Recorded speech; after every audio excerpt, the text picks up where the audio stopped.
Welcome back. আশা করছি আপনারা সবাই ভালো আছেন এবং ভালোর তলে আছেন। আমি জানি যে আপনারা অনেকেই আমাদের এই ভূত.com শোনেন, আমাদের ঘটনাগুলো শোনেন। আপনাদের কাছে অনুরোধ, যারা শুনছেন তারা অবশ্যই সাবস্ক্রাইব করে ফেলবেন, কারণ আমরা প্রতি সপ্তাহে কিছু না কিছু নিয়ে আসি আপনাদের সামনে। যদি আপনারা সাবস্ক্রাইব করেন তাহলে সব সময় আপনারা জেনে যাবেন যে আজকে আপনাদের জন্য কোন বিশেষ আয়োজন নিয়ে হাজির হয়েছি আমরা। আমি কথা না বাড়িয়ে সরাসরি ঘটনা শুরু করবো। আশা করছি আমি প্রথম থেকে শেষ পর্যন্ত আপনাদের সবাইকে সাথে পাবো। আসসালামু আলাইকুম রাসেল ভাই, আমি জানি আপনি সবসময় ভালোর দলে। আমি ফাহিমা, মালয়েশিয়ায় আছি বেশ কিছুদিন। ভূত এফএম শুনি অনেকদিন। আমার ঘটনাটা একটু বড়। ঘটনাটা আমার মালয়েশিয়ান বন্ধু পাতিঙ্গুর শফিকা বিনতে রাফিনের কাছ থেকে জানা। ঘটনাটা ব্ল্যাক ম্যাজিক নিয়ে। আজকের এপিসোডে এছাড়াও আরো অনেকগুলো আছে ব্ল্যাক ম্যাজিক নিয়ে ঘটনা, সুতরাং আজকের এপিসোডটা আমরা বলতে পারি যে ব্ল্যাক ম্যাজিক্যাল রিলেটেড ঘটনা বেশি খায়। তারপর আমি আবারও নিয়ে চলে যাচ্ছি। মালয়েশিয়াতে বেশ কিছুদিন আগে একটা নিউজ ভাইরাল হয়। দুই মালয়েশিয়ান বান্ধবী সারা আর নীরা, এরা একসাথে একটা ফ্ল্যাট শেয়ার করতো। সারা ছিল অনেক ধার্মিক ও পরিষ্কার, নীরা ছিল ঠিক উল্টা। নীরার অপরিষ্কার থাকার কারণে সারা অনেক বিরক্ত ছিল। নীরা মাসের পর মাস কাপড় পরিষ্কার করতো না, রাইস কুকারে ভাত রান্না করে পোকা না আসা পর্যন্ত যেটা পরিষ্কার করতো না। ঘরে আবর্জনা স্তূপ হয়ে থাকতো সবসময়। তারা অনেক বলার পরেও নীরার পরিবর্তন হয় না। পরে সারা বিরক্তের শেষ সীমায় চলে আসে। সে নীরার ঘরের ফটো তুলে ফেসবুকে পোস্ট করে দেয়। তারপর পোস্টটা ভাইরাল হয়ে যায়। পরে সারা ফ্ল্যাট পরিবর্তন করে অন্য জায়গায় চলে যায়। সারা লাইফ নিয়ম মাফিক চলছিল। সারা সিভিল ইঞ্জিনিয়ার ছিল, কাজের সাইটে যাওয়া, কাজ শেষে বাসা। সমস্যা শুরু একদিন সে বাসার আবর্জনা গাড়িতে নিয়ে তার ডাস্টবিনে ফেলার জন্য সারা সাইটে চলে যায়, ডাস্টবিনে ফেলে। এবং সেখানে পৌঁছায় যখন, তখন সে সাইটের একজন লোকজন তার গাড়ির দিকে এগিয়ে আসে। ও খুব অবাক হয়। সারার পুরো গাড়ি এক ধরনের কালো পোকায়, যে পোকাগুলো ময়লা পচে গেলে হয়, সে ধরনের পোকায় ভরে গেছে। সে নিজেও অবাক হয়ে যায়। তার ময়লা থেকে এত পোকা হওয়ার সম্ভাবনা নেই। তার নতুন ফ্ল্যাটে একটা কালো ছায়া তার সামনে পেছনে দূরে সরে আসতো। যা অভ্যাস দ্রুত পাল্টে যেতে লাগলো। সবসময় নোংরা থাকতে লাগলো, অসুখ লেগে থাকতে লাগলো। ফলে তার জব চলে যায় এমন অবস্থা। তারা পুরো ফ্ল্যাটে কাউকে আসতে দিত না, এবং ফ্ল্যাটের মধ্যে অন্য কোনো রুম থাকলে ও স্টোর রুমে থাকতে বেশি পছন্দ করতো। কেন তা পরে বলছি। আর পুরো রাত ঠুক ঠুক ঠুক ঠুক আওয়াজ আসতো। এবং 2 মাস চলছে। একদিন ফ্ল্যাট ম্যানেজমেন্ট অফিসে সারার নামের কমপ্লেইন আসে। প্রচন্ড দুর্গন্ধ আসাতে একটি কমপ্লেইন তার ফ্ল্যাট এর দিকে তাকিয়ে অন্য ফ্ল্যাট গুলোর বাচ্চারা চিৎকার করে কাঁদতো। তাই অফিস থেকে লোক এলো বিষয়টা দেখতে, এবং তারপর তারা যা দেখলো তা অবিশ্বাস্য। পুরো ফ্ল্যাট আবর্জনা তারা পড়লো। পচা কালো পোকা পুরো মেঝেতে হাঁটছে। রাইস কুকার থেকে পোকা উপচে পড়ছে সিঙ্কে। সারাকে পাওয়া গেল স্টোরে। সে প্রায় তন্দ্রাচ্ছন্ন এবং ক্রমাগত স্টোরের দেয়ালে পেরেক ঢুকছে। প্রতিটা দেয়াল প্রায় পূর্ণ। সারা তন্দ্রাচ্ছন্ন বিড়বিড় করে চলেছে, চোখ জবা ফুলের মতো। পুরো দেয়াল জুড়ে রক্ত আর পেরেক, মেঝেতে পোকার আবর্জনার স্তূপ, এক নারকীয় অবস্থা। তারপর সারার বাবা মাকে খবর দেয়া হলো, ডাকা হলো। হুজুর সে ঘরে ঢুকে অবাক হয়ে গেলেন। ঘর ভর্তি কালো কালো ছায়া এলোমেলো ভাবে ঘুরছে। তিনি সারাকে দোয়া পানি পরে দিতে দিলেন। সারা পানি পান করলো, যেন সব পরিষ্কার দেখতে পেল। ঘরের অবস্থা দেখতে দেখতে সে কাঁদতে লাগলো। ঠিক তখনই ঘর জুড়ে ঝড় শুরু হয়ে গেল। ওস্তাদ অর্থাৎ হুজুর দোয়া পড়ে কিছুটা শান্ত করলেন অবস্থা। এবার দ্বিতীয় বার সারা ওই ফ্ল্যাট ছেড়ে যেতে রাজি ছিল না। তারপর সারার লাইফে সবকিছু ঠিকঠাকই চলছিল। বাবা মাও চলে গেল। ওস্তাদ অর্থাৎ হুজুর বলেছেন, এত বড় কালো শক্তির বিরুদ্ধে খুব ভালো কিছু আমি করতে পারিনি। সারা তুমি সাবধানে থাকবে। সারার একজন এক্স বয়ফ্রেন্ড ছিল। একদিন তার ফোন থেকে কল আসলো। আমি মালাক্কা অর্থাৎ একটা মালয়েশিয়ান স্টেট, সেখানে রোড অ্যাক্সিডেন্টের শিকার হয়েছে। স্যার তুমি কি আমাকে সাহায্য করবে প্লিজ? স্যার অন্য কিছু বিবেচনা না করে সাহায্য করতে গাড়ি নিয়ে বের হয়ে গেল। স্যার যখন কিছুটা নির্জন রাস্তায় তার সামনে মাটি থেকে কয়েক ফিট উপরে ভেসে উঠে এলো এক মুখ কালো কাপড়ে ঢাকা, সে আর কেউ নয়, স্যার বান্ধবী নীরা। স্যার চিনতে কষ্ট হলো না একদম। তারা ভয়ে মারাত্মক দুর্ঘটনা ঘটিয়ে ফেললো। পরে তাকে হাসপাতালে নিলে সে প্রিকোমায় চলে যায়। কিছুদিন পরে জ্ঞান ফিরলে সারা লক্ষ্য করে নার্সরা তার কাছে আসতে ভয় পায়। পরে একজন নার্স তাকে জিজ্ঞেস করলে সে বলে কয়েকদিন সারা প্রিকোমায় ছিল এবং নার্সরা যখন তার শরীর ঢেকে দিতে চাইতো তার পা সবসময় চাদর থেকে বেরিয়ে আসতো এবং পা দুটির জায়গায় অনেকগুলো কালো পা বেরিয়ে আসতো। পরে সারা কিছুটা সুস্থ হয় কিন্তু হাতের কিছু অংশ অবশ হয়ে যায়। ওস্তাদ হুজুরকে সব বলার পর সে এর পেছনে নীরা জড়িত এটা জানায়। সারাকে তিনি বলেন নীরাকে খুঁজে বের করে তুমি মাফ চাও। স্যার খুঁজতে শুরু করে নীরাকে। তৃতীয় পার্ট। সারা আগের প্রতিবেশী বা বান্ধবীদের জিজ্ঞাসা করলে তারা বলে অনেক দিন তারা নীরার কোনো খোঁজ খবর জানে না। নীরার বাবা মা অনেক আগে মারা গিয়েছিল। সারা এই খবর জানার পর বাড়ি ফিরছিল। লিফটে ওঠার পর সেই আগের মূর্তিটা লিফটের মধ্যে দেখা যায়, যার মুখ নীরার মতো বিশ্রী একটা হাসি। সে বলে কেন তুমি নীরাকে খুঁজছো? আমি তো নীরাকে দেখে চলে এসেছ। তুমি নীরা যখন একসাথে ছিলে তোমার কারণে আমরা নীরার আশেপাশে থাকতে পারতাম না। তুমি সবসময় পরিষ্কার করে রাখতে, নামাজ পড়তে, তারপরেও আমরা থাকতাম। কিন্তু নীরাকে সবচেয়ে বেশি কষ্ট দিয়েছ। নিউজ ভাইরাল করে এটা নীরা মেনে নিতে পারে না, তাই নীরা প্রতিশোধ নিতে আমাদের তোমার কাছে পাঠিয়েছে আর আমরা যে কোনো মূল্যে প্রতিশোধ নেব।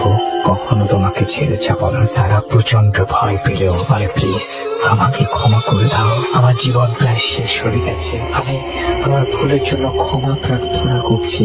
নীরাকে বলো আমি ভুল বুঝতে পেরেছি।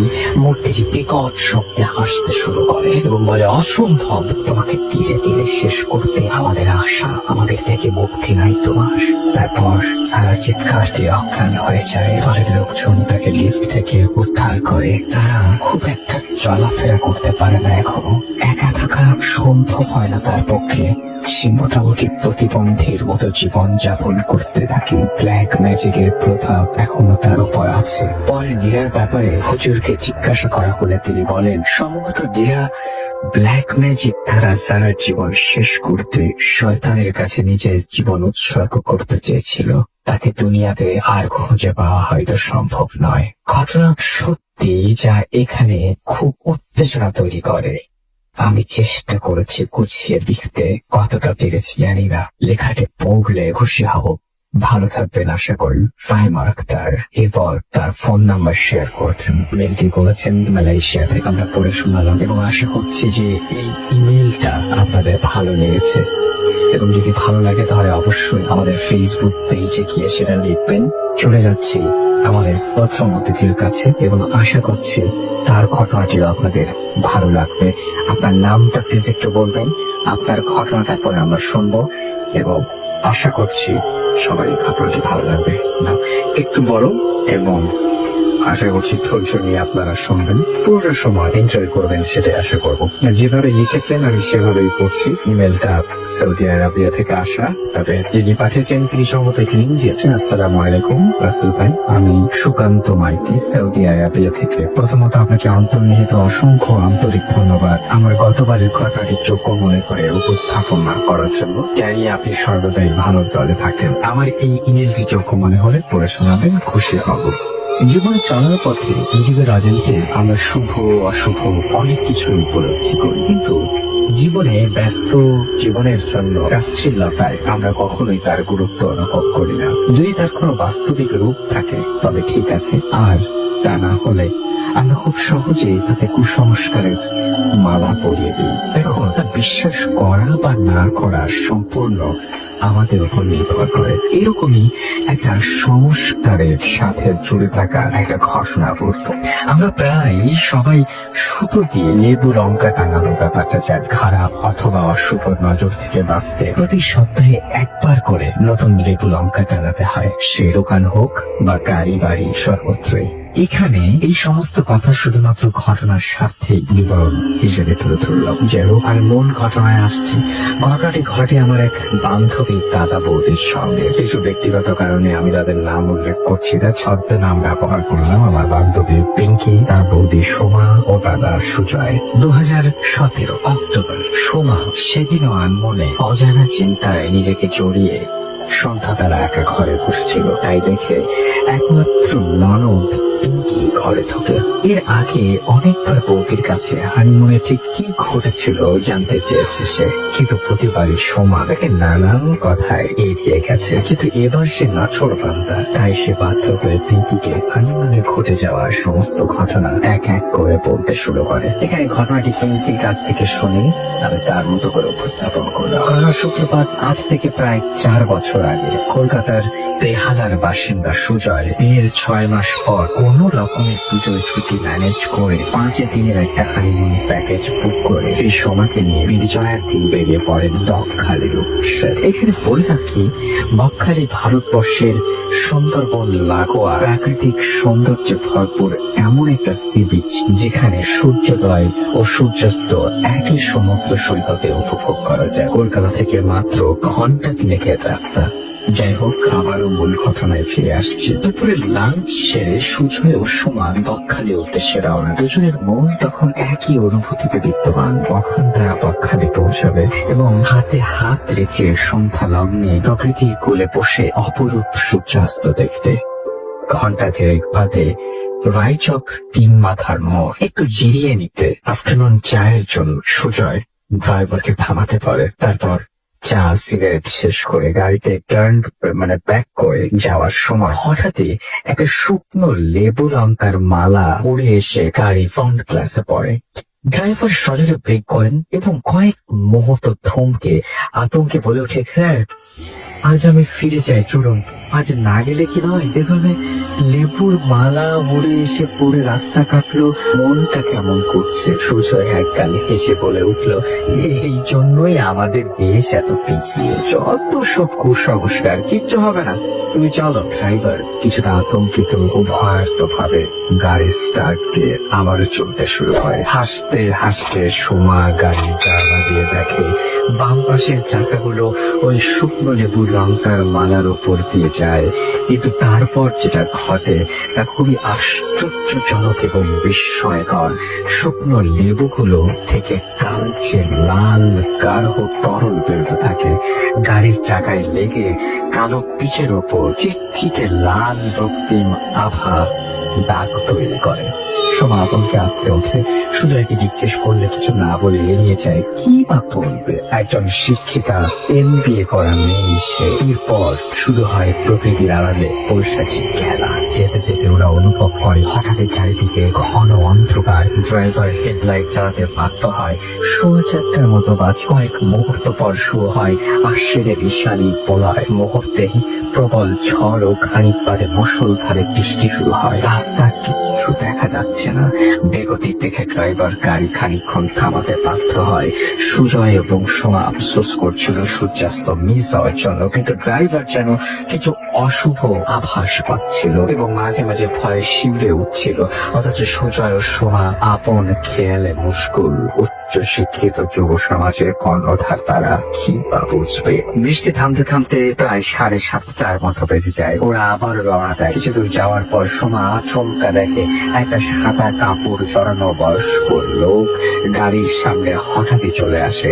আতঙ্কে লাফিয়ে সোমা গাড়ির ড্রাইভারকে ব্রেক করতে বলে। ড্রাইভার ব্রেক করে এবং কিছু বুঝে ওঠার আগে গাড়িটা সজোরে একটা ঝাঁকুনি দিয়ে থেমে যায়। অবাক হয়ে যায় সুজয়। জিজ্ঞেস করলে সোমা কিছু বলে ওঠার আগে দেখে ওখানে কোনো বয়স্ক লোক বা কি তবুও সোমা সবটা খুলে খুলে সুজয় কিছুটা হেসে বলে, সব হ্যালুসিনেশন, হয়তো বৃষ্টির পর ঘন কুয়াশা রিফ্লেক্ট করে কিছু একটা হয়েছে। তারপর আবার ওরা রওনা দেয়। এরপর সোমা আর কিছু বলেনি। ওর বুকের মধ্যে একটু একটু করে অশুভ কিছু একটা দানা বাঁধছিল। যাই হোক, 9:15 নাগাদ ওরা বকখালি পৌঁছলো। কটেজ আগে বুক করা ছিল। ট্রাভেল এজেন্সির প্রোটোকল অনুযায়ী গ্যাস অফ করে ড্রাইভার সেদিনই কলকাতা ফিরতে হবে তাকে। তাই আর দেরি না করে সুজয় ভালো রকম বকশিস দিয়ে তাকে ছেড়ে দিল। যদিও আতঙ্কিত ভয়ার্ত ড্রাইভারকে দেখে সোমা অনুরোধ করেছিল শিরিনের কাজটা থেকে যেতে, কিন্তু কিচ্ছু করার ছিল না। ড্রাইভার ভয়ে বিদায় নিল। এদিকে সোমারাও নিজেদের নির্দিষ্ট ঘরে চলে গেল। এরপর সেদিন রাতে আর কিছু ঘটেনি। পরের দিন সকালে ব্যালকনিতে এসে সোমা বুঝতে পারে কি অপূর্ব এই বকখালি সমুদ্র সৈকত, আর কটেজটাও অতুলনীয়। তিন পাশে ঝাউ সুন্দরী গাছে ঘেরা, শুধু সামনের টুকু খোলা বিস্তীর্ণ সৈকত। সকালের চায়ের কাপে চুমুক দিয়ে টিভিতে নিউজ চ্যানেল স্ক্রল করতে করতে হঠাৎই একটা খবর দেখে সুজয় আঁতকে ওঠে এবং সুমকে ডেকে দেখায় গতকালের সেই ট্রাভেল এজেন্সির ড্রাইভারের রহস্যজনক ভাবে মৃতদেহ গাড়ি সহ রায়চকের 3 মাথার মোড়ে পাওয়া যায়। সোমা ভয়ে দুঃখে একটা দীর্ঘশ্বাস ফেলে বলে, কত করে বলেছিলাম দাদা আজকে রাতটা থেকে যাও, কালকে সকালে যেও। এমন সময় হঠাৎ দুঃখে জানালা খুলে যায় এবং একটা হালকা অথচ কনকনে বাতাস এসে সোমার কানকে ছুঁয়ে যায় এবং কোনো এক অশরীরী অশুভ যেন ফিস ফিস করে পড়ে যায় যে সেই মেরেছে ড্রাইভারকে। সোমা আটকে ওঠে। এরপর সুজয় কি হয়েছে জানতে চাইলে সোমা কিছু না বলে চুপ করে বসে থাকে। কি বা বলবে সে, নিজেও তখনও পর্যন্ত বিশ্বাস করতে পারছিল না। এরপর থেকে সোমা কেমন যেন আনমনা হয়ে যায়। দুপুরে ওরা যখন সমুদ্রে স্নান করতে যায় তখন কোথা থেকে এক পাগল হঠাৎই তাদের সামনে চলে আসে এবং অপ্রাসঙ্গিক ভাবে সোমাকে জোর গলায় বলতে থাকে, মরবি, তুই মরবি, আসতে চাস তো এখান থেকে চলে যা, যা বলছি, ও তোকে ছাড়বে না, ছিঁড়ে ছিঁড়ে খাবে, চলে যা, চলে যা এখান থেকে। সোমা ভয়ে শিউরে ওঠে। সুজয় পাগলটাকে তাড়ালেও একটা বিকট অট্টহাসি নিতে নিতে বললে, মরবি, সব মরবি। তারপর সোমার মন মেজাজ দেখে সুজয় সেদিনের মতো সোমাকে নিয়ে কটেজে ফেরে। বিকেলে সোমা সুজয়কে বলে যে ওর আর এখানে ভালো লাগছে না, ও ফিরে যেতে চায় কলকাতায়। সুজয় আশ্বস্ত করে বলে, ও কিছু না, তুমি কিছু ভেবো না, ওসব নিয়ে সব ঠিক হয়ে যাবে। তুমি সকালের ব্যালকনিতে বসে বিকেলের শোভা উপভোগ করো, আমি ততক্ষণে সামনের স্টল থেকে এক প্যাকেট সিগারেট নিয়ে আসি। এই বলে সুজয় চলে যায়। সোমা কিছুক্ষণ ওখানে চুপচাপ বসে থাকে। কিছুক্ষণ পর পূবের ঝাউবন দিক থেকে হঠাৎ একটা নাম না জানা পাখি বিভৎস কর্কশ আওয়াজ শুনে তাকাতে চমকে যায়। দেখে সুজয় যেন জঙ্গলের মধ্যে ঢুকে গেল। সোমা অনেক করে ডাকে সুজয়কে, কিন্তু কোনো সাড়া মেলে না এবং অস্বাভাবিক ঠাউর করে সোমা দেরি না করে তাড়াতাড়ি নিচে গিয়ে সুজয়ের পিছু নেয়। খানিক বাদে সুজয়কে আর দেখা যায় না। এমন সময় গাছের আড়ালে সে একটা হাত দেখতে পায়। কাছে গিয়ে সুজয় বলে হাতটা ধরার পর পারে যেটা ঘটে সেটা জমে কোনদিন প্রস্তুত ছিল না। হাতটা খুলে চলে আসে এবং সঙ্গে সঙ্গে বালি ও নিজের শরীর, হাত রক্ত ভিজে যায় এবং একটা বিভৎস মাথা কাটা শরীর, গলা থেকে রক্ত ফিনকি দিয়ে পড়ছে। সমস্ত শরীরে গভীর আঁচড়ের দাগ, যেন কয়েক মিনিট আগে জমি নৃশংস ভাবে হত্যা করেছে। পায়ের উপরে লুটিয়ে পড়ে। ভয়ার্ত সোমা আতঙ্কে বিকট চিৎকার দিয়ে জ্ঞান হারায়। জ্ঞান ফিরতে সে নিজেকে কটেজের রুমে পায়। হয় দেশটা তখনও কাটে। অস্থির হয়ে সে সুজয়কে খুঁজতে থাকে। সুজয়, সুজয় কোথায় তুমি? আমি এখানে এলাম কি করে? ও সুজয়কে মেরে ফেলেছে, আমাকে ও ছাড়বে না। সুজয়, সুজয় বলে সোমা সোনা কান্নাকাটি শুরু করে। সুজয় পাশেই হতভম্ব হবে বিষণ্ণ হয়ে দাঁড়িয়েছিল। ভ্রম ভাঙলো সোমার কান। তৎক্ষণাৎ সোমাকে জড়িয়ে ধরে নানান ভাবে আশ্বস্ত করে বলল, সব ঠিক আছে, কিছু হয়নি। কিছুক্ষণ স্তব্ধতার পর সোমা ধীরে ধীরে সমস্ত ঘটনা ভুলল। ভয়ের রেশটা তখনও বিদ্যমান। সুজয় ব্যাপারটাকে একটু স্বাভাবিক করার জন্য হেসে বলল, ধরু, ও তোমার হ্যালুসিনেশন। উল্টে আমি তোমাকে রুমে না পেয়ে নিচে খোঁজাখুঁজি করছিলাম। এমন সময় তোমার চিৎকার শুনে ঝাউবনের থেকে ছুটে যাই। ওখানে গিয়ে দেখি তুমি অজ্ঞান হয়ে পড়ে আছো। তারপর তোমাকে নিয়ে আসি। আর বিশ্বাস করো, ওখানে কোনো শরীর ছিল না। অনেক স্টাফ ও ডাক্তার একে একে সবাই রুম থেকে চলে যায়।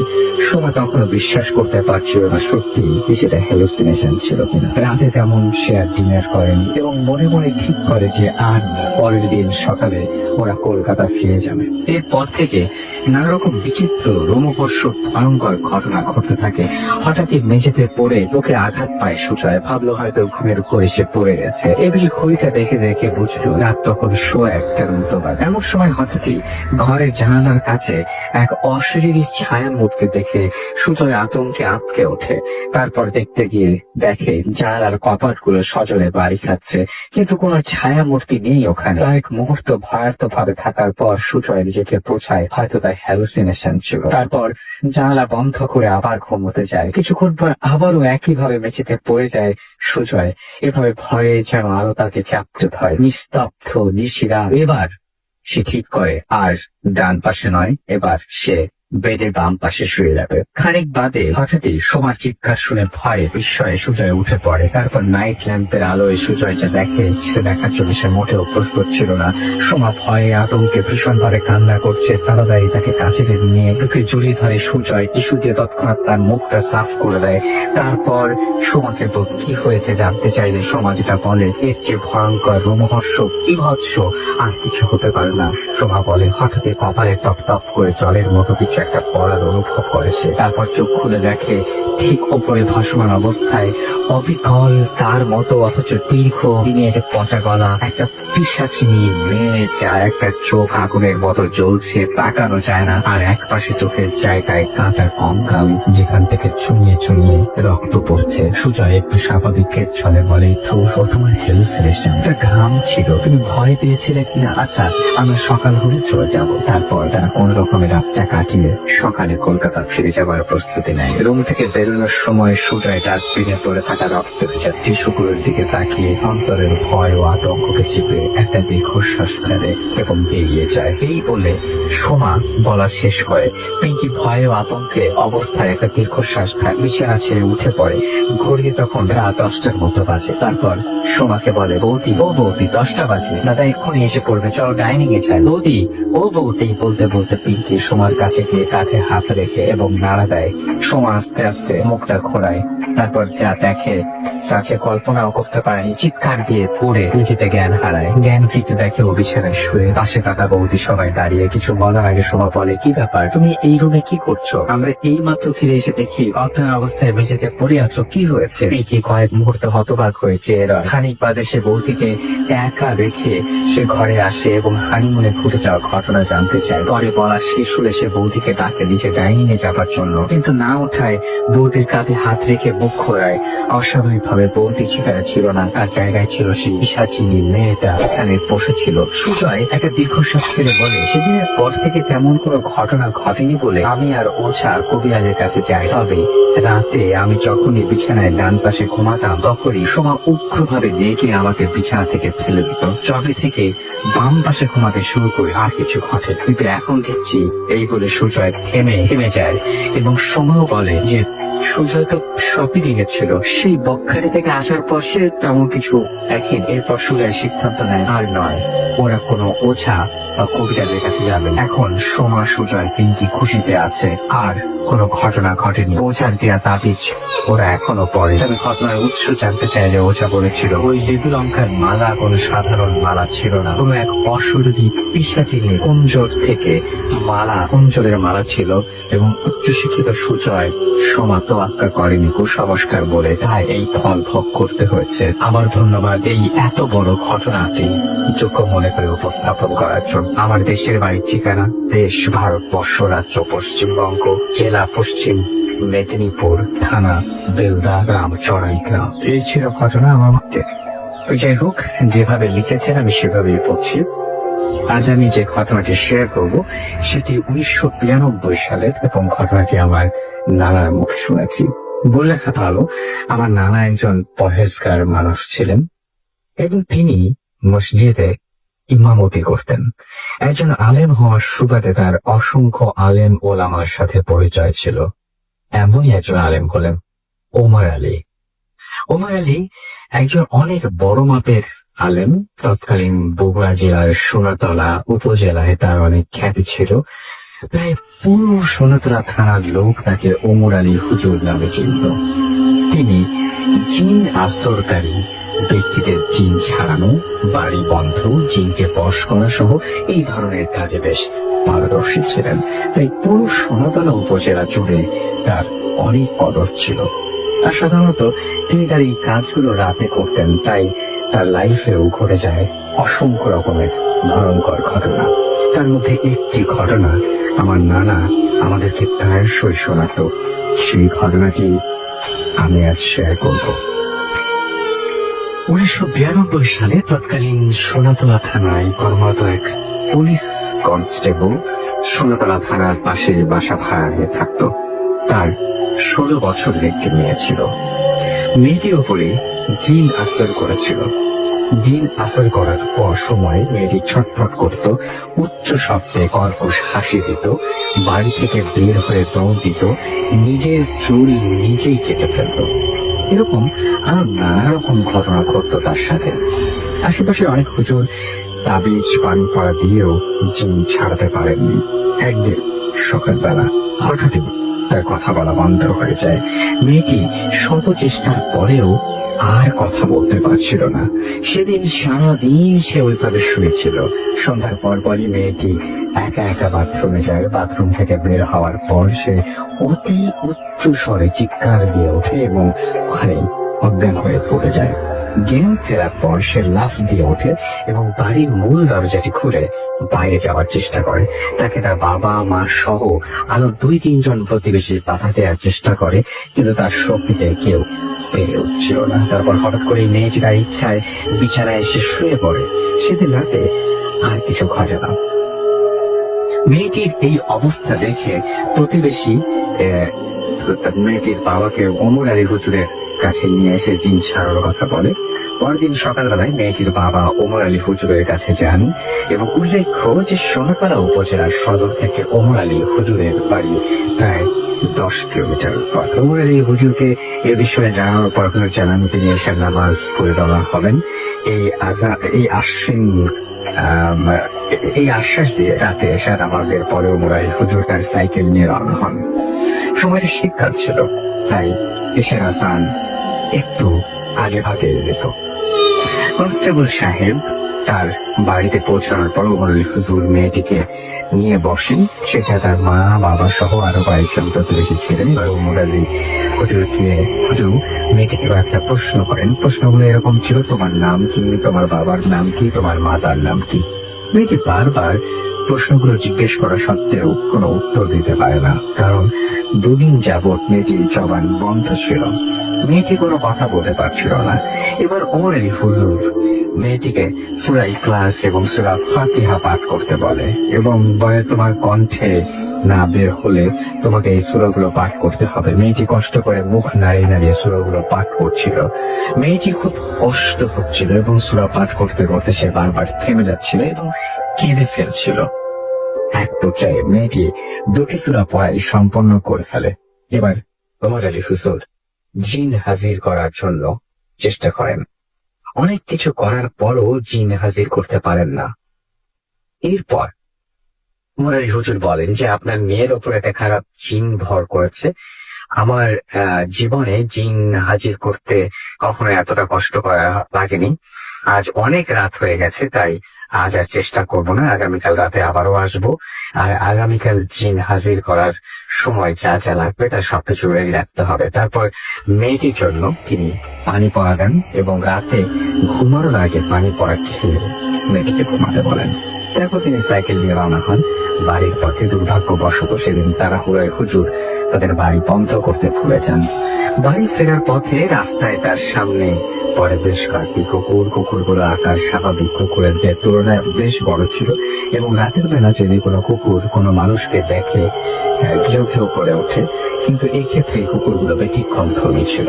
তারা শুধু ওমর আলী হুজুরের দিকে তাকিয়েছিল। ওমর আলী হুজুর তার লক্ষ্য করে কুকুরগুলো দিকে উদ্দেশ্য করে ঢিল নিক্ষেপ করে। ঢিল নিক্ষেপ করার পরেও কুকুরগুলো সেখানে দাঁড়িয়ে থাকে, কিন্তু তারা সেখান থেকে একটাও মুভ করে না বা নড়ে না। তারপর ওমর আলী হুজুর বুঝে যান যে এগুলো অস্বাভাবিক কিছু। তিনি দোয়া পাঠ করেন, ফলে কুকুরগুলো সেখান থেকে চলে যায়। তারপর তিনি ভালোই বাড়ি পৌঁছে যান। সেদিন রাতে তার সাথে আর কিছু ঘটেনি। অন্যদিকে পুলিশ কনস্টেবলের মেয়েটিকে ঘুমের আগে পানি পড়া খেতে বলা হয়, কিন্তু মেয়েটি গ্লাস হাতে পাওয়ার পরপরই সে গ্লাসটি ছুঁড়ে ফেলে দেয়। ফলে গ্লাস থেকে সব পানি সে তাকে খাওয়ানো সম্ভব হয় না। তারপর মেয়েটি নিজের ইচ্ছায় শুয়ে পড়ে। এদিকে মেয়ের বাবা মা ভয়ে আতঙ্কে সারা রাত জেগে থাকার পরিকল্পনা নেয়, বাট রাত 2টা-3টার মধ্যে তাদের দুজনের প্রচন্ড ঘুম ধরে এবং দুজনেই ঘুমিয়ে পড়েন। সকালবেলা ঘুম থেকে ওঠার পরে তারা দেখতে পান তাদের মেয়েটি সেখানে নেই। তাহলে মেয়েটি কোথায় গেছে? সবাই খোঁজাখুঁজি শুরু করে, কিন্তু কোথাও খুঁজে দেওয়া যাচ্ছে না। এক পর্যায়ে দুপুর আনুমানিক 2টার দিকে তাকে সোনাতলার থানার নিকটবর্তী একটি জঙ্গল বাঁশ ঝাড়ে পড়ে থাকতে দেখা যায়। সেখান থেকে তাকে বাড়িতে নিয়ে এসে পুনরায় তালাবদ্ধ অবস্থায় রাখা হয়। সেদিন রাতে ঈশার নামাজের পর ওমর আলী হুজুর আবারও ওই বাড়িতে আসেন। তারপর তাকে কাল রাতের ঘটনাটি বলা হয়। যেমন ওমর আলী হুজুর বলেন, কাল রাতে ওই পানি পড়া খেলে এই সমস্যাটি হতো না, আর আমি কাল রাতে বাড়ি বন্ধ করতে ভুলে গিয়েছিলাম, যার ফলে এই সমস্যাটি হয়েছে। এরপর একটি ঘরের আলো নিভিয়ে সেই ঘরে মেয়েটিকে নিয়ে আসা হয়। সেদিন ওমর আলী হুজুর মেয়েটির রক্তের সম্পর্ক অর্থাৎ মেয়েটির বাবা মা ছাড়া আর অন্য কাউকে ওই ঘরে প্রবেশ করতে দেননি। এরপর তিনি জিন হাজির করার জন্য দোয়া দরুদ পাঠ করতে শুরু করেন। 8 ঘন্টা পর মেয়েটির মধ্যেই জিন হাজির হয়। এরপর ওমর আলী হুজুর মেয়েটির মধ্যে থাকা জিনটিকে উদ্দেশ্য করে প্রশ্ন করা শুরু করেন। প্রশ্নগুলো এমন, তোর নাম কি, তুই কি চাস, এই মেয়েটির জবান কেড়ে নিয়ে কি প্রমাণ করতে চাচ্ছিস, তুই কালকে রাতে মেয়েটিকে বাড়ি থেকে তুলে নিয়ে গিয়েছিলি কেন? জবাবে জিন উর্দু ভাষায় উত্তর দেয়, আমার যাকে ভালো লাগে তাকে আমি ছাড়ি না। এরপর ওমর আলী হুজুর আবার তাকে জিজ্ঞেস করে, কি পেলে তুই মেয়েটিকে ছাড়বি, আর যদি না ছাড়িস তাহলে তোকে বধ করে বোতলবন্দি করে রাখবো।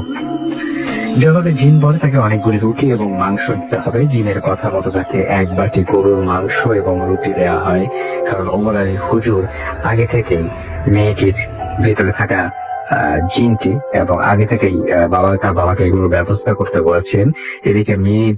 এদিকে মাংস এবং রুটি দেওয়ার পর মেয়েটির ভেতরে থাকা জিন তা খেয়ে নেয় এবং মেয়েটির দেহ ত্যাগ করে চলে যায়। জিনটি চলে যাওয়ার সময় তাদের ওই বাড়িটি ভূমিকম্পের মতো কেঁপে ওঠে। সবাই ভয় পেয়ে যায়। এক পর্যায়ে ওমর আলী হুজুর দোয়া দরুদ পড়া শুরু করে, ফলে কম্পনটি থেমে যায়। এরপর মেয়েটি ওখানে লুটিয়ে পড়ে। কিছুক্ষণ সেবা যত্নের পর মেয়েটি জ্ঞান ফিরে আসে এবং 3 দিন পর মেয়েটি কথা বলতে পারে। এরপর ওমর আলী হুজুর মেয়েটিকে ওই 3 দিন তার সাথে কি ঘটেছে এই বিষয়ে জিজ্ঞেস করেন, বাট মেয়েটি কিছুই মনে করতে পারে না। তারপর হুজুর বুঝতে পারেন যে এই কয়েকদিন ওই খারাপ জিন তার স্মৃতি ভ্রম করে রেখেছিল, যার ফলে ওমর আলী হুজুর বুঝতে পারে জিনকে এভাবে ছেড়ে দেওয়া বড্ড ভুল হয়েছে। এরপর হুজুর মেয়েটিকে একটি তাবিজ দেন এবং তারপর বাড়ি বন্ধ করে দেন এবং পুলিশ এসে তাদের কাছে বিদায় নিয়ে চলে আসেন। রাত আনুমানিক 12:30 দেখে ওমর আলী হুজুর পুলিশ কনস্টেবলের বাড়ি থেকে বের হন। বাড়ি ফেরার পথে ওমর আলী হুজুর ফিল করেন পেছন থেকে সাইকেলটি কেউ টেনে ধরে আছে, কারণ তার সাইকেল চালাতে বেশ কষ্ট হচ্ছিল। অনেকক্ষণ সাইকেল চালাতে চালাতে তিনি ক্লান্ত হয়ে পড়েন। এক পর্যায়ে তিনি ভাবেন যে রাস্তা দিয়ে এভাবে যেতে যেতে অনেক সময় লাগবে, এর চেয়ে ফাঁকা ধান ক্ষেতের ভেতর দিয়ে হেঁটে গেলে অনেক দ্রুত বাড়ি পৌঁছানো যাবে। আর সে সময় শীতকাল ছিল বলে সে সময় মানুষের ধান কাটাও শেষ হয়ে গিয়েছিল, আর জমিগুলো অন্য কোনো ফসল লাগানো হয়নি। মোট কথা জমিগুলো ফাঁকা এবং শুকনা রূপে পড়েছিল। ওমর আলী হুজুর এই জমিগুলোর উপর দিয়েই হাঁটতে থাকেন। হাঁটতে হাঁটতে তার চোখের সামনে পড়ে সাদা পোশাক পরা কিছু লোক, তারা দাঁড়িয়ে আছে। আর তারা একটি লাশ সময় নিয়ে তার জন্য যেন অপেক্ষা করছিল। ওমর আলী হুজুর সামনে এগিয়ে যান। সামনে এগিয়ে যেতে লোকগুলো হুজুরকে মওতের জানাজা করতে বলেন। ওমর আলী হুজুর ভেবেছিলেন লোকটি হয়তো আত্মহত্যা কিংবা জাতীয় কাজ করেছে, যার কারণে এত রাতে খোলা মাঠে লোকগুলো তার জানাজা করার জন্য নিয়ে এসেছে। এরপর হুজুর জানাজায় দাঁড়িয়ে যান। জানাজা সম্পন্ন করার পর হুজুর পিছনে ঘুরে দেখে যে লোকগুলো তাকে জানাজা করতে বলেছিল তারা সবাই উধাও। এরপর হুজুর সামনের দিকে তাকিয়ে খেয়াল করে তার সামনে যে লাশটা ছিল সেটা উধাও। হুজুর একটু অবাক হয়ে যায়। এই ধরনের ঘটনা অবশ্য তার সাথে মাঝে মাঝে ঘটতো বলে খুব একটা ভয় পান না তিনি। এরপর তিনি তার সাইকেল নিয়ে আবারও এগিয়ে যেতে থাকেন। এক পর্যায়ে তিনি রাস্তা হারিয়ে ফেলেন এবং তিনি কোন দিকে যাবেন বুঝতে পারছিলেন না। হঠাৎ তার চোখের সামনে পড়ে একটা সেচ ঘর। সেই সেচ ঘরের সামনে দিয়ে যান এবং সেখানে যে দরজা নক করতেই একজন বয়স্ক লোক বের হয়ে আসে। ওমর আলী হুজুর বলেন, আমি আমার রাস্তা হারিয়ে ফেলেছি, আমি কোন দিক দিয়ে আমার বাড়ি ফিরতে পারবো বলতে পারেন? জবাবে বয়স্ক লোকটি বলে, আজ আপনি এখানে থেকে যান, সকালবেলা আমি আপনাকে আপনার রাস্তাটি দেখিয়ে দেব।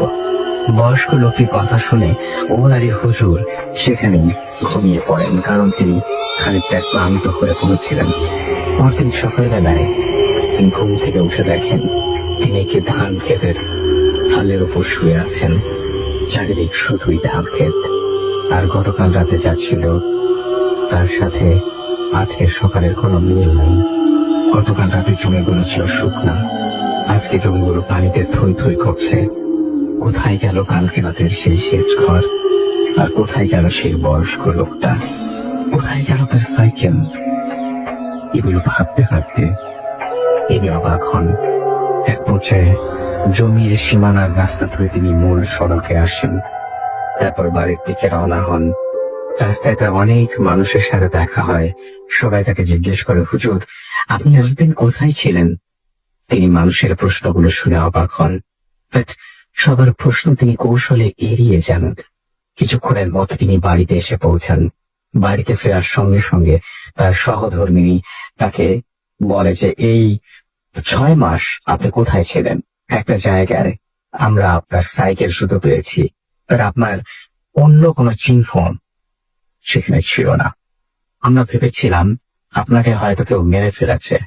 আজ 6 মাস পর আপনি আবারও আমাদের মাঝে ফিরে এসেছেন। আজকে কোথায় ছিলেন আপনি? প্রতিবেশীদের এমন কথা শুনে ওমর আলী হুজুর ভাবেন, এই তো গতকাল রাতেই আমি সোনাতলা গিয়েছিলাম। সেখান থেকে ফেরার পথে একে সেচ করে আশ্রয় নিয়েছিলাম। এক রাতের মধ্যে 6 মাস অতিবাহিত হয়ে গেল।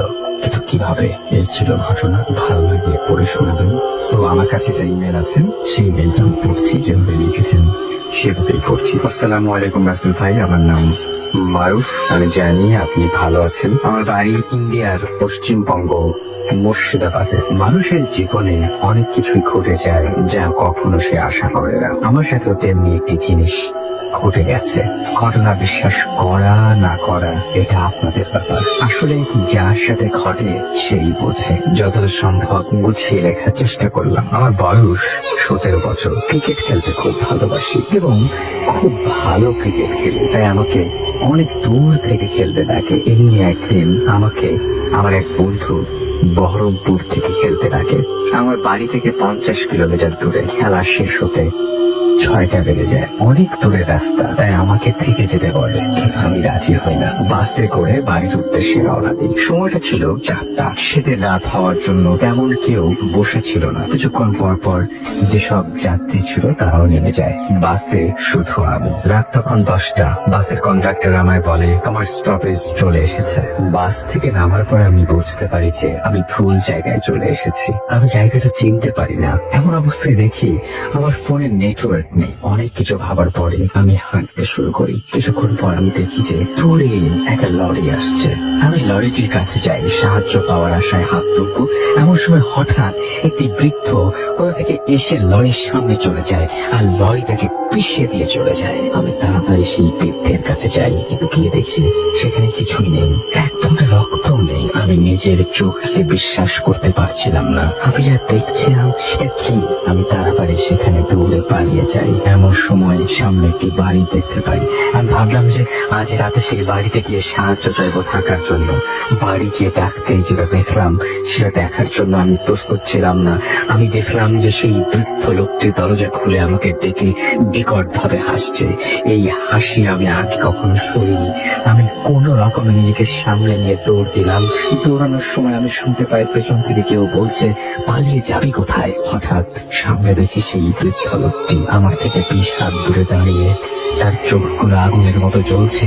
আমি আর নিতে পারছি না, সেখানেই সেন্সলেস হয়ে যায়। যখন জ্ঞান ফেরে তখন সকাল হয়ে গেছে। কিন্তু আমি আরো অবাক হয়ে যাই। আমি দেখি যে আমি সেই খেলার মাঠে শুয়ে আছি।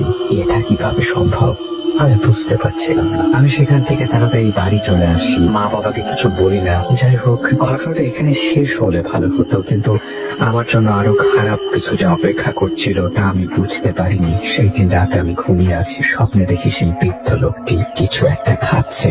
ভালো করে দেখি সেটি আমার লাশ। সাথে সাথে আমার ঘুম ভেঙে যায়। চোখ খুলতে আমি যেটা দেখি সেরকম দৃশ্য পৃথিবীতে আর কেউ যেন কখনো না দেখে, সেটাই আমি চাই।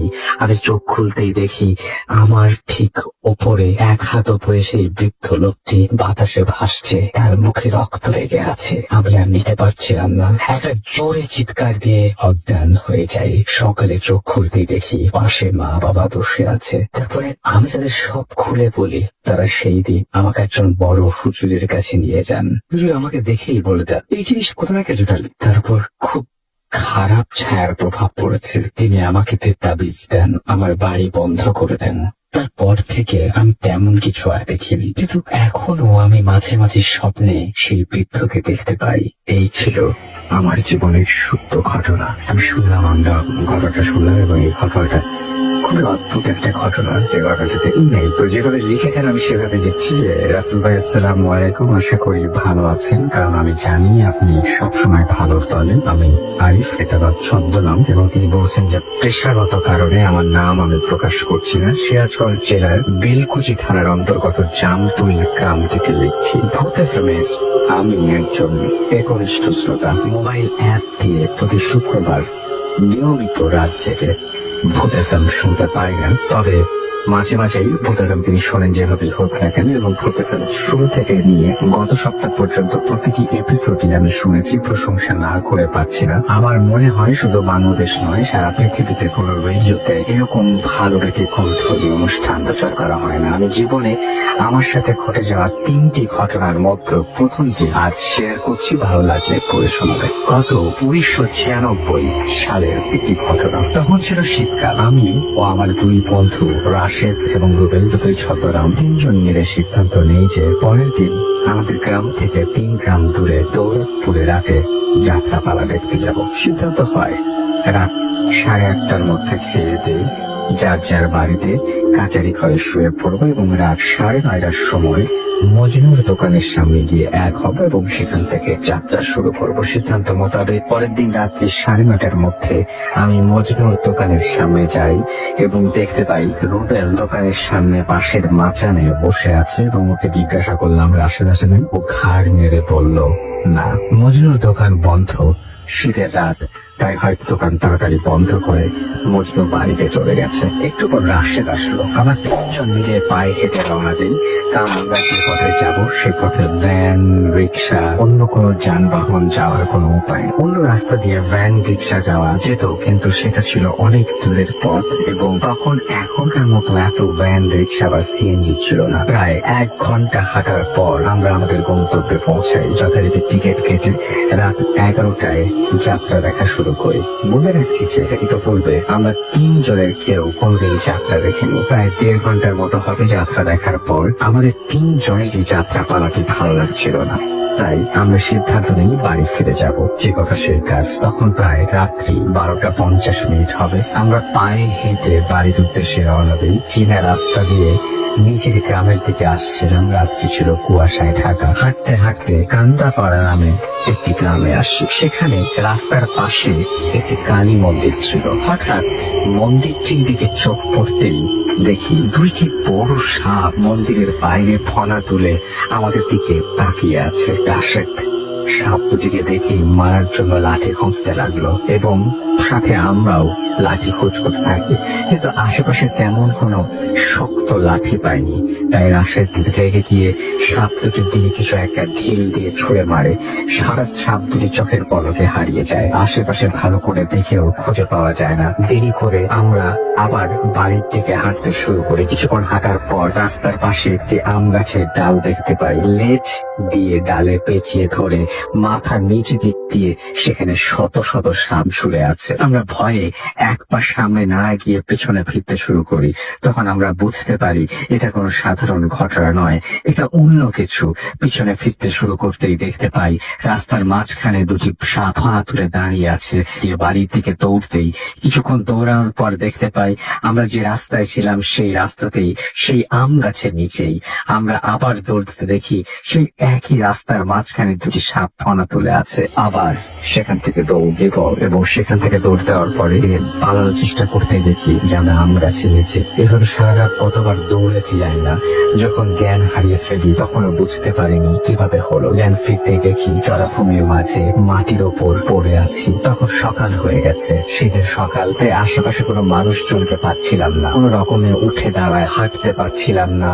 পা কোমরে প্রচন্ড ব্যথা হচ্ছিল। রাশেদ রুবেলের কথা মনে পড়তেই ওদের খোঁজ করতে শুরু করে দেখি অন্য একটি জমির মধ্যে ওরা অজ্ঞান হয়ে পড়ে আছে। অনেক ডাকাডাকি করার পরেও রাশেদের জ্ঞান ফেরে। দুজন মিলে রুবেলের খোঁজ করি। রুবেলকে খুঁজে না পেয়ে ভয়ে আতঙ্কে খোঁড়াতে বাড়ি ফিরে আসি। বাড়ি ফিরে আসার পর মা বাবার নানান প্রশ্নের সম্মুখীন হই। রুবেল নেই, এই ভয়ে গত রাতের কথা কিছু বলছিলাম না। গোসল করে খেয়ে ঘুমোতে যাই, কিন্তু রুবেলের চিন্তায় ঘুম আসছিল না। তাই দেরি না করে রাশেদের বাড়ি যাই এবং রাশেদকে সঙ্গে নিয়ে রুবেলের বাড়িতে দেখি রুবেল বারান্দায় বসে ভাপা পিঠা খাচ্ছে। আমাদেরকে দেখে রুবেল স্বাভাবিক ভাবে বলল, আয় পিঠা খা। ওকে দেখে আমরা স্বস্তি পাই। রুবেলকে আমরা জিজ্ঞাসা করলাম, তুই কখন ফিরবি? আমাদের তো বলবি। রুবেল আমাদের কথা শুনে বললো, তোরা কি বলছিস? আমি কোথায় গিয়েছি? ফাজলামি করিস না। ওর কথা শুনে আমি বললাম, ফাজলামি রাখ, কাল তো আমরা নতুন জীবন পেয়েছি। রুবেল আমাদের দিকে খোঁড়াতে এগিয়ে এসে বলল, তোরা কি যাওয়ার সময় অ্যাক্সিডেন্ট করেছিলি? তোকে এমন দেখাচ্ছে কেন? ওর কথা শুনে আমার খুব রাগ হয়। আমি বললাম, গত রাতে দৌড়াতে গিয়ে পায়ে আঘাত পেয়েছিস, খুঁড়িয়ে হাঁটছিস, এত ভয়ানক ঘটনা ঘটার পরে ফাজলামি করছিস। রুবেল বলল, গত রাতে আমি যাত্রা দেখতে যাব কেন? রুবেল কসম করে বলল, আমি যাত্রা দেখতে যাইনি। গতকাল দুপুরে আমি তাঁত ফ্যাক্টরিতে তাঁতের কাজ করার সময় পায়ের ওপরে পেনিয়াম অর্থাৎ লোহার যন্ত্র বিশেষ কোনো একটা কিছু পরে আঘাত পাই। আমি তো কাল ঠিক মতো হাঁটতেই পারছিলাম না, সারাদিন শুয়েছিলাম। সন্দেহ নিরসনের জন্য ওর মাকে জিজ্ঞাসা করলাম, আন্টি গত রাতে রুবেল কোথায় গিয়েছিল? ওর মা বলল, কেন? ও তো বাড়িতেই ছিল, ওর পায়ে প্রিমিয়াম পরে আঘাত পেয়েছে। অনেক রাত পর্যন্ত আমরা সবাই মিলে পিঠা খেয়েছি। আন্টির কথা শুনে আমি হতভম্ব হয়ে গেলাম। তাহলে সেদিন রাতে কে আমাদের সাথে যাত্রা দেখতে গিয়েছিল? হঠাৎ মনে হলো সেদিন রাতে রুবেলের আচরণের কথা, এবং যখন মজনুর দোকানের সামনে বাঁশের মাচায় বসেছিল আমি জিজ্ঞাসা করেছিলাম, রাশেদ আসে নাই? ও ঘাড় নেড়ে বলেছিল, না। তখনকার রুবেলের এই আচরণটি ছিল সন্দেহজনক। তখন বুঝতে বা কল্পনা করতে পারিনি যাত্রা দেখতে যাবার সময় রুবেল আমাদের সঙ্গে তেমন কথা বলে। ও ছিল প্রায় চুপচাপ, কিন্তু রুবেল এমন ছেলে নয়, ও প্রায় সবসময় কথা বলে। আমার মনে প্রশ্ন জাগে, সেদিন কি রুবেলের ছদ্মবেশে আমাদের কেউ আসন্ন বিপদ থেকে সেভ করেছে এবং সে কারণে সে আমাদের সঙ্গে গিয়েছিল? সেদিন রাত থেকে আমাদের দুজনকে প্রচন্ড জ্বর আসে। আমি 8 দিন জ্বরে ফোকার পর সুস্থ হই। রাশেদও প্রায় 8 দিন পর সুস্থ হয়, কিন্তু রুবেল ছিল স্বাভাবিক। সেদিনের কথা মনে হলে আমরা এখনো ভয়ে আটকে উঠি। সেদিনের ঘটনার কোনো ব্যাখ্যা আমাদের কাছে জানা নেই। আমরা কি 4th ডাইমেনশনে হারিয়ে গিয়েছিলাম? কে বা কারা ছিল তারা? এই ছিল আমার ঘটনা।